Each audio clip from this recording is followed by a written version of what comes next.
અમને કોઈ રાજભાઈ કોઈ સારી વાત કરતા હોય કે અમે કઈ સારી વાત કરીએ એટલે અમને ઘણા એમ કે હમણાં તમે ભાજપનું જ વધારે સારું બોલો છો ને, એટલે ભગવાનનું નામ લેવું એટલે પક્ષ થઈ ગયો યાર.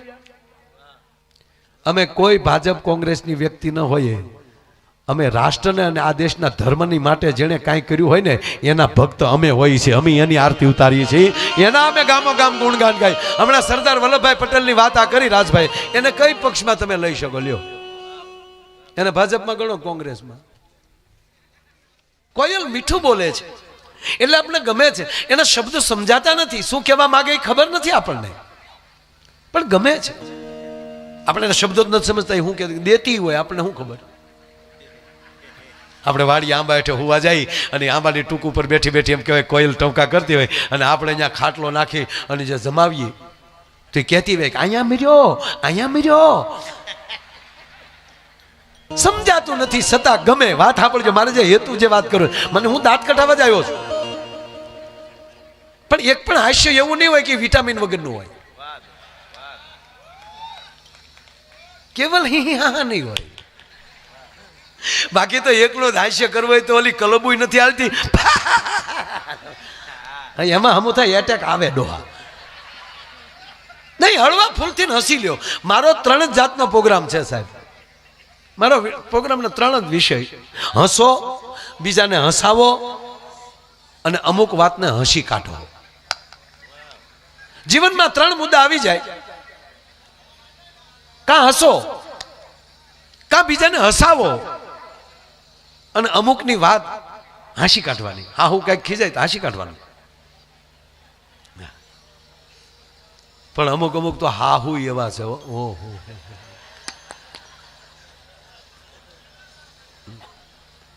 હજી પરણીની દીકરી આવી હોય ને. હવે જો તમે સાંભળજો, આપણે નવો મોબાઈલ લઈએ દાદા, નવો મોબાઈલ લઈએ તો આપણો જે જૂનો મોબાઈલ હોય એના ડેટા એમાં આપણે ટ્રાન્સફર કરતા હોય ને બ્લૂટૂથથી, એ ટ્રાન્સફર થતું હોય, એની વચ્ચે અડો તો મોબાઈલ હેંગ થઈ જાય. હવે સાંભળજો, દીકરી પરણીને હાલી આવે છે, અત્યાર સુધી એની અંદર તમામ ડેટાઓ છે ને એ બાપના ઘરના હતા, અને હવે નવું જીવન ચાલુ કરે છે. એ ધીરે ધીરે તમારા ઘરના ડેટા અંદર ડાઉનલોડ કરી રહી છે. એની વશમાં અડો તો હેંગ જ થાય, બીજું કાંઈ કરે. થોડીક તો નિરાત રાખો, જે હાલી આવે છે નહીં. અને સાલોમાં પછી એમ કે વાહ તમે સમજતા નથી. અરે એક નવી દીકરી પરણીને આવી, નવી દીકરી પરણીને આવી ને એટલે આખો પરિવાર સારો હતો, દીકરી પણ સારા પરિવારની દીકરી. વાત ચાલુ, હજી તમે સાંભળો, અમે એક રાજભાઈએ જે પ્રોગ્રામ ચાલુ કર્યો જ નથી, હજી તમે ટેસ્ટિંગ કરીએ છીએ. કોઈ પણ જો ડોક્ટરે એને કોઈ પણની ટ્રીટમેન્ટ ચાલુ કરે ને તે પહેલાં એ બધા રિપોર્ટ કરે.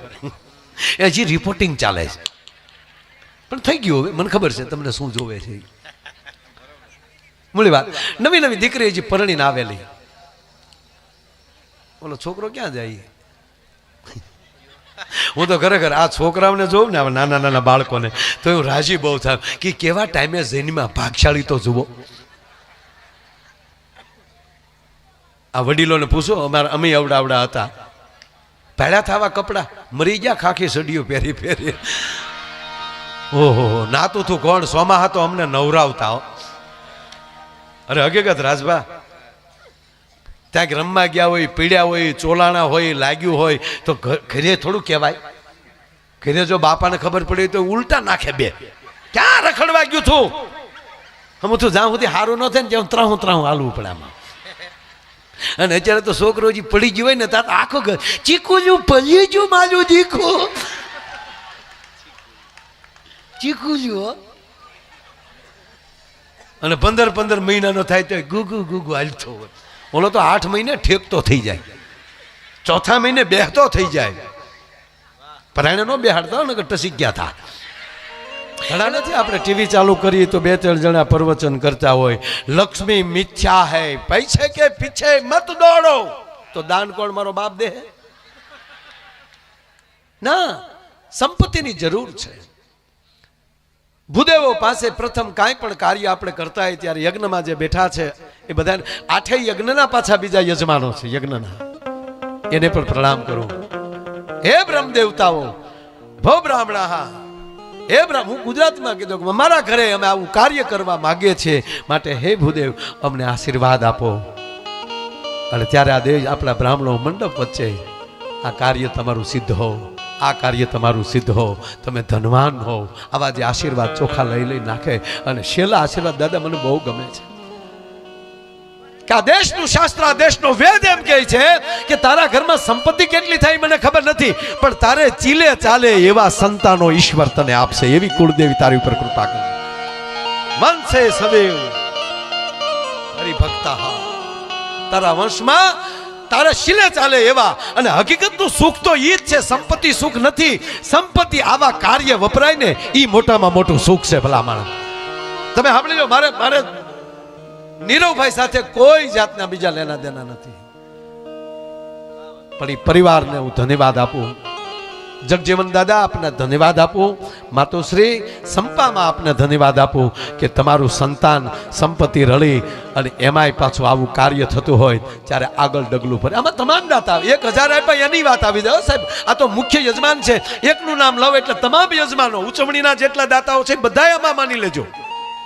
અહીંયા 10 રૂપિયા નાખતો છે એ આમાં આવી ગયું સાહેબ. પણ વાત એ કરું સાહેબ કે આ માતાજીની જ્યોત નિમિત્તે સાહેબ 63 લાખ રૂપિયા, 63,363 એનો એ પ્રથમ બોલ છે. એમાં જ મા ઉમિયામાની મૂર્તિ પ્રથમ આરતી જ્યારે મંદિરમાં મા ભગવતી બિરાજે અને એની પ્રથમ આરતી નિમિત્તે 51 લાખ રૂપિયા જે માણસે આપ્યા હોય. અને એથી આગળ કહું તો આ યજ્ઞની અંદર જે સમિતથી લઈ અને જે કાંઈ ખર્ચ રૂપી જે થાય એ માટે જે માણસે 10 લાખ અને 11,111 એકવાર તાળીઓના ગરડાથી વધાવો. અને એનાથી એને ન રહેવાનું. ત્યારે એમ થયું મહારાજ ગામના ભૂદેવ આચાર્ય પદે, અને આચાર્ય મને વાલું એ લાગ્યું કે તમે પહેલા તમારા 2 ગુરુનો પરિચય આપ્યો, એ માટે પણ તમને વંદન છે ભલામણ કે આ મારા 2 ગુરુ છે. અને એ માટે સાંભળી લો, નીરવભાઈએ 11 લાખ રૂપિયા આ બ્રાહ્મણને આપ્યા, ભૂદેવને આપ્યા. કારણ કે આપણા ગુજરાતનો ઉદ્યોગપતિ છે, એ તમામ ઉદ્યોગપતિ એમાંનું નામ એટલે રિલાયન્સ, અને ત્યાંથી આ કાર્ય કરીને આવ્યા. અને આપણા જ ગામનું ગૌરવ જો અવડો મોટા વેદની અંદર ઉતરી અને આચાર્યની પદવી પ્રાપ્ત કરતા હોય, આનાથી મોટી ડિગ્રી ન હોઈ શકે. એટલે એને હરખ છો નીરુભાઈને. અને એમણે 11 લાખ એમને આપ્યા. તો એ માણસે એક ભૂદેવે સવાયું કાર્ય કર્યું કે એ જ પાછા હું આ કાર્યની અંદર અડપણ કરું છું. આ નાની હુની વાતું નથી, આ વાત એ કરું છું. અમને કોઈ રાજભાઈ કોઈ સારી વાત કરતા હોય કે અમે કઈ સારી વાત કરીએ એટલે અમને ઘણા એમ કે હમણાં તમે ભાજપનું જ વધારે સારું બોલો છો ને, એટલે ભગવાનનું નામ લેવું એટલે પક્ષ થઈ ગયો યાર.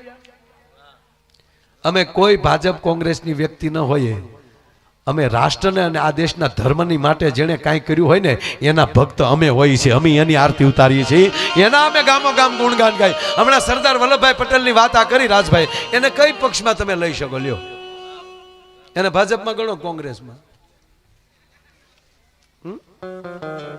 સાહેબ એક નામ તમારું એવું થઈ જાય ને પછી માણસો પાર્ટી ભૂલી જાય. રાષ્ટ્રનો દીકરો જે થઈ જાય ને એને કોઈ પક્ષ પછી નડતો નથી. ભલા માણસ જે રાષ્ટ્ર માટે કામ કર્યું હોય. આપણે જો નદીમાં નાવા પડીએ ને ભાઈ, નદીમાં અથવા સ્વિમિંગ પુલમાં જ્યાં આપણે નાતા હોય,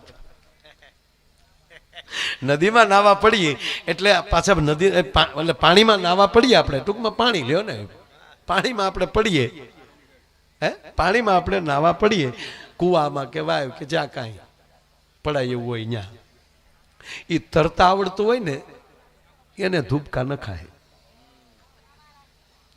અને તરતા આવડતું હોય ને એને જ પાછું નાવાનું સ્થાન દેખાડાય કે અહીંયા નાવ. શું કામ? એને તરતા આવડે છે. કદાચ ક્યાંક આડાવડા થયા હોય તો એ પાછા આપણે કાઢી એકવાની તાકાત હોય ને એને સિંધાય. પણ નરી સત્ય એ છે કે પાણીમાંથી તમે બહાર નીકળી જાવ ને એટલે જગ્યા પાછી પૂરાઈ જાય કે આપણા નામનો ખાડો ન રહે. અહીંયા જગ્યા પાછી પૂરાઈ જતી હોય. પણ સાંભળી લ્યો, અમુક માણસો એવા હોય જ્યાં નાયા હોય ને એ જગ્યા તો પૂરાઈ જાય પણ એ જગ્યાનું નામ એના નામે થઈ જાય કે અહીંયા એક મહાપુરુષ અહીંયા આવ્યો હતો ને આ કામ કર્યું હતું સાહેબ, એનું નામ રહી જાય. બાકી તો જો અત્યારે આ દિવાળીનો મહિનો છે અને એમાંય દાદા આપણે હું તો ભૂદેવોને મને મજા જ આવે. સંકલ્પ હારા કામના જ હોય. બાધું હોય તો ગોરદાદાને બોલાવવા પડે, એની વિધિ હોય કે હાલો હાથમાં પાણી લઈ જાઓ, 3 વાર પાણીને ચાખી જાઓ. ઓમ બ્રહ્માય નમઃ, માધવાય નમઃ, કેશવાય નમઃ, ગોવિંદાય નમઃ.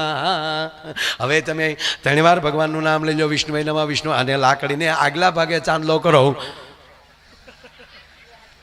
હવે આની વિધિ હોય, એ વિધિ કરવા બેઠા તો ઓલા ટકા તોડીને વયા જાય. વિધિ હારા કામની હોય છે. અને સાંભળી લ્યો, જેના વિધિઓ હોય ને એવા જ કાર્યમાં ઉતરવું, જેમાં વિધિઓ ન હોય એમાં કોઈ દી ઉતરવું નહીં, વાત નક્કી છે. અને એમાંય આજ રોજ ડભોડા ગામમાં અને ઉમિયા ધામમાં માં ભગવતી જગદંબાનો અહીંયા સરસ મજાનો આવો પ્રાણ પ્રતિષ્ઠા ઉત્સવ અને નવકુંડી યજ્ઞ, અને એમાંય અમે રસ્તે આવતા હતા ત્યારથી લઈ અને જે બધાયનો જે ઉત્સવ અને ઉમંગ જે જોયો છે, એટલે આજનો આનંદ કંઈક જુદો છે. રાજભાઈ આપણે ખૂબ આનંદ કરાવ્યો અને 2 હાથ ઊંચા કરીને તાળીના ગળાથી આપણે એમને વધાવો. અને આજે અમને મજા એવી છે, એમાં મને લઈ લ્યો કે રાજભાઈને લઈ લ્યો, મજા એવી છે સાહેબ કે જ્યારે આવો શક્તિની ઉપાસના હોય, એમાંય માં ઉમિયા હોય. રાજભાઈ કીધું ને કે આ ઉમા જે શબ્દ જે છે, ઉમિયા શબ્દ છે, એ ભગવાન શિવને અતિ ગમતો શબ્દ છે. માં જગદંબાને જ્યારે ભગવાન શિવ જ્યારે બોલાવે છે ત્યારે ઉમા કહીને બોલાવે છે. મહાદેવ છે ને, જ્યારે તમે રામચરિત્ર માનસ જોઈ લો કે તમે કોઈ પણ શિવ પુરાણ લઈ લો, તો જ્યારે ભગવાન શિવ જ્યારે બોલાવે છે, શિવ અને પાર્વતીની વાત હાલતી હોય ત્યારે શિવ જ્યારે જવાબ આપે અથવા તો એને બોલાવે ત્યારે શિવના મોઢામાંથી નીકળેલો શબ્દ ઈ ઉમા છે. અને ઈ ઉમા, ઈ ભગવતી ઉમિયા માનો અહીંયા પ્રાણ પ્રતિષ્ઠા ઉત્સવ હોય અને આવા નવકુંડી યજ્ઞ હોય. પહેલા તો ઈ મુખ્ય જે યજ્ઞ જે છે અને અહીંયા યજ્ઞશાળા છે, એમના ચરણોમાં અને માં ઉમિયાના ચરણોમાં યજ્ઞ નારાયણથી લઈને માં ભગવતીના ચરણોમાં પ્રણામ કરું છું. એ પછી એમના આપણા આચાર્ય, તમારા જ ગામનું રત્ન હિતેશ દાદા ભટ્ટ, એકવાર એને જોરદાર તાળીના ગળાથી વધાવો સાહેબ. જે યજ્ઞશાળા જે બનાવી છે સાહેબ, હકીકત કહું કે અહીંયા જેટલા બેઠા પ્રોગ્રામ સાંભળો ન સાંભળો, સમય હોય વયા જાઓ, એ એક બાજુ મૂકીને આ એક જ વાત મારે ધ્યાનથી સાંભળી લેજો. તમારામાં સમય મળે ને, અરે ન મળે તો કાઢીને, આ 3 દિવસ છે ને, આજે આ બીજો દિવસ તો થઈ ગયો સાહેબ, આની એક પ્રદક્ષિણા કરી લેજો. આ યજ્ઞશાળાની કેવલ તમે પ્રદક્ષિણા કરો ને, એ સબુદ બ્રહ્માંડની પ્રદક્ષિણા કર્યા બરાબર છે. એમાં કોઈ હું હરકશોક નથી કરતો સાહેબ. આખી જે યજ્ઞશાળાની જે મેં રચના જોઈ, અરે એટલું નહીં, કોઈને પૈંડ પીડા હોય એ આની પ્રદક્ષિણા કરી લો અને તમારી પૈંડ પીડા શ્રદ્ધાથી કરો, તો પછી તમે અખતરા કરવા કરો, મને સારું થાય તો હાસું માનું, એમ મારો દાદોય ન આવે. એ તો અંદરની ભાવના હોવી જોઈએ. ઘણા નથી કહેતા મારો દીકરો 10માં પાસ થાય તો હે ઉમિયામાં તમને 2 દીવા કરી, એટલે તમારા 2 દીવા હાટું પેપર દેવા જાય. પેલા તમે સંપૂર્ણ એના થઈ જાઓ, પેલા એના શરણે તમે જ્યાં સુધી તમે જો ગીતામાં જોઈ લો, જ્યાં સુધી અર્જુનને પૂર્ણ વિશ્વાસ ન આવ્યો ત્યાં સુધી કૃષ્ણએ એમ ન કીધું કે હવે દોષો તારી સાથે છે, તમામ બધું પછી કહી દીધું કે હવે નષ્ટો મોહ, હવે હે અર્જુન મને જે તારે સમજવો એ સમજી લે. એ બધુંય દેખાડ્યા પછી અર્જુન બોલ્યો કે હવે નષ્ટો મોહ, મને કોઈ પ્રકારનો મોહ નથી. હે કૃષ્ણ, હવે તમે જેમ કહેશો એમ મારી કરવાની તૈયારી છે. સાંભળજો આ પ્રથમ શબ્દ કે હવે તમે જેમ કહો એમ મારી કરવાની તૈયારી છે. ત્યારે કૃષ્ણે કીધું તો હવે સાંભળી લે, તને વિજય દેવરાવો એ હવે મારી જવાબદારી છે. પણ પહેલા એ કહેવું પડે કે તું, એટલે માતાજીને માં ઉમિયાને કહી દેજો કે હે માં અમારી સંપૂર્ણ તૈયારી છે. માં ઉમિયા આપણી સાથે વાત નહીં કરી શકે, પણ એ આ બ્રાહ્મણોને પ્રેરણા આપે. માને માં એવી પ્રેરણા આપે કે લ્યો ભૂદેવો, મારા વતી આ સમાજને કહેજો, અને પછી બ્રાહ્મણોના મોઢામાંથી નીકળેલા શબ્દને સત્ય માનવા મળો ને, પછી તમને કોઈ દી કોઈ તકલીફ નહીં પડે. ભલા માણસ જો આ 4 વસ્તુને કોઈ દી નકારવી નહીં. એક શાસ્ત્રને એટલે કે વેદને. એક ભાઈ મને હમણાં પૂછ્યું, મને કે માયાભાઈ કક્કામાં ને ABCDમાં ફેર શું? ABCDમાં કોઈ દે અંગ્રેજોએ કોઈ દી ક્યાંય મંત્રો લખ્યા હોય એનાય ભગવાનના, તો મને દેખાડો હાલો. અથવા તો એક પણ સનાતન ધર્મ અને આપણા જે આ પવિત્ર ભૂદેવો સંતો જે બેઠા છે ભારતમાં, એ સિવાયના કોઈ પણ ધર્મની હું ટીકા નથી કરતો, બધાને મારા હૃદયમાં રાખું છું, મને કોઈ તકલીફ નથી, કારણ કે એ મારા બ્રહ્માંડમાં છે. પણ એક પણ ધર્મે 99 ગ્રહની સ્થાપના કરી. હવે તમે સાંભળો, હવે ચંદ્ર ઉપર તો અત્યારે ગયા આપણે, એને આપણે તો તમે સાંભળી લો કે આપણે એને મામોકીન માનેલો છે. શું કામ? કારણ કે આ દેશના શાસ્ત્રમાં 9 ગ્રહમાં ભેગો આવે છે. આખા બ્રહ્માંડની પૂજા કોઈ કરી શકતું હોય. અને હમણાં રાજભાઈ બહુ સારી વાત કરી. અને દાદા હું પણ કહું કે વિશ્વમાં ફરીએ છીએ, આજે વિશ્વનો માણસ પથ્થર થવા જઈ રહ્યો છે. વિશ્વનો માણસ પથ્થર થવા જઈ રહ્યો છે. ત્યારે સાંભળી લેજો, મારો ભારત પથ્થરમાં પ્રાણ પૂરવાની તાકાત ધરાવે છે સાહેબ.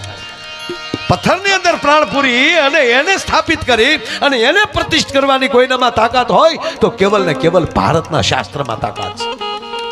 એટલે મને કીધું ભાઈ, મને કે એબીસીડી માં કક્કામાં ફેરશું. અહીંયા શિક્ષકો બેઠા છે કોઈ? બહુ છે, વાહ, ધન્યવાદ. કોઈ ઉત્સાહ કરવાની તો જરૂર નથી. તો તમે સાંભળી લ્યો, આપણો કક્કો છે ને એના પહેલા 5 અક્ષર લ્યો, બોલો જોઈએ. ક ખ, કાંઈ જીભનો કે હોઠનો કોઈ ઉપયોગ નહીં થાય, સીધો નાભીમાલી નીકળશે. શરૂઆત નાભીથી થાય. ક ખ ગ ઘ. એ પછીના 5 શબ્દ લ્યો, તમારી જીભ જેથી પ્રમાણ તાળવાયરે લાગશે. એ પછીના 5 અક્ષર ટ ઠ ડ ઢ ન. પછી એ 5 અક્ષર એટલે એ 15 વ્યા ગયા. જેમ જેમ પછી આગળ હાલતા જાઓ એમ જીભ છે એ તાળવામાં હોઠ ઉપર, એમ કહેવાય કે પેઢા ઉપર આવશે, અને પછી દાંત ઉપર આવશે, અને પછી જ્યારે છેલ્લા 5 અક્ષરો આવશે ત્યારે એમ કહેવાય પ ફ બ ભ મ. આ શાસ્ત્ર છે મોટામાં મોટું. અને કલમથી આપણું શરૂ થાય છે આપણો કક્કો. આપણો કક્કો છે ને એ કલમથી ચાલુ થાય, એટલે લેખણી વેદથી ચાલુ થાય. આપણા જીવન હારે જોડાણું. આપણા જીવનની શરૂઆત ક્યાંથી થાય? કલમથી. ક્યાંથી? સઠ્ઠીથી. સઠ્ઠીથી લેખ લખાય. આ વેદથી ચાલુ થાય છે, લેખણીથી ચાલુ થાય, કલમથી. અને યજ્ઞ એ પૂરું થાય છે એ સઠ્ઠીથી ચાલુ થાય. યજ્ઞ એટલે શમશાન પડે કે યજ્ઞ છે આપણો, એ છેલ્લે યજ્ઞ એ આપણું જીવન પૂરું થાય. એબીસીડી સફરજનથી ચાલુ થાય. એની ઠીકા નથી કરતો. એ નામ એપલ, એપલ એટલે સફરજન, અને છેલ્લો અક્ષર ઝેડ નામ જીરાફ. છેલ્લે જાનવર જેવા થઈ જાય. હાવ. જ્યારે કક્કો છે ને તમને યજ્ઞ કરતા શીખવાડે. અને એટલું નહીં યુવાન મિત્રો, તમને પગે લાગીને કહું, યજ્ઞનું શું મહત્વ ભગવાન કૃષ્ણએ સમજાવ્યું એ કોઈક દી ગીતાનો 12મો અધ્યાય લઈ લેજો કે યજ્ઞની કેટલી તાકાત છે ભલામણ. અને એ યજ્ઞ એ પ્રતિષ્ઠા ભગવાન માં ભગવતીની થતી હોય, અને એવો જાણે અવસર હોય, અને ત્યારે અમને આનંદ એવો છે.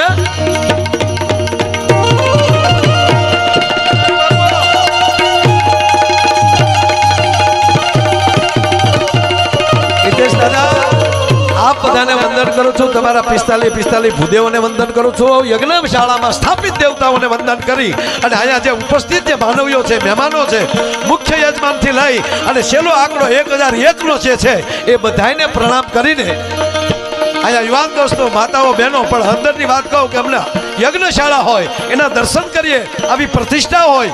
પ્રોગ્રામ રોજ કરીએ છીએ, પણ સાંભળી લેજો, આવી યજ્ઞની છત્રછાયામાં 1000 જોજન આ યજ્ઞનું એમ કહેવાય કે વાતાવરણ કામ કરતું છે. મારું શાસ્ત્ર કહે છે સાહેબ, આ એક જગ્યાએ યજ્ઞ હોય એ 1000 જોજનની અંદર એમ કહેવાય કે એનું વાતાવરણ ક્લીન કરતું હોય છે. એની નજીક અમને જ્યારે પ્રોગ્રામ કરવાનો મોકો મળે ને ત્યારે અમને મજા કેવી હોય એ કહું તમને. લ્યો હાલો.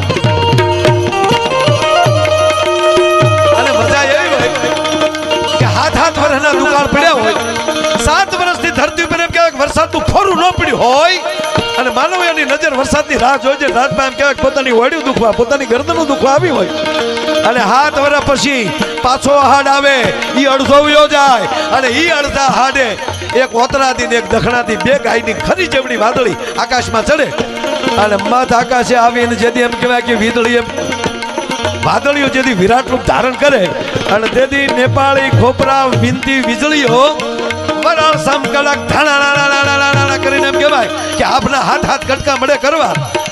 અને તેથી અમારી ગાંડીગીરના ડુંગરની ટૂંક ઉપર બેઠેલો મોરલો પોતાની ડોકની હાકળના 3 કટકા કરીને કહેતો કે મે આવ, મે આવ, મે આવ. અને એ મોરલાને જે મજા આવે ને, આજ એવી મને રાજભાને મજા આવવાની છે મારો બાપ. એ મજા, કારણ કે તમે ખેખોર વાદળાથી અમારી હામાં બેઠા છો. કાંઈક બધી વાદળીઓ ન વરહે.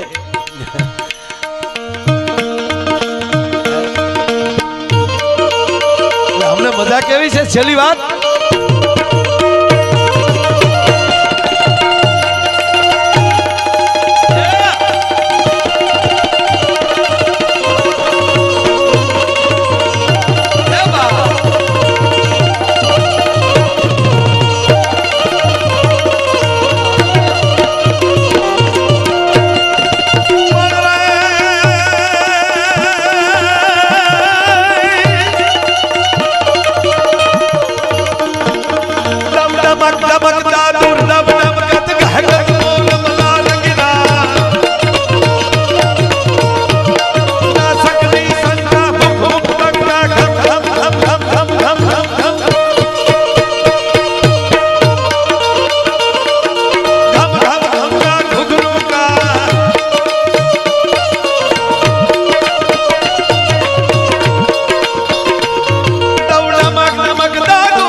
દુર્ગા ભવાની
ધણી મજા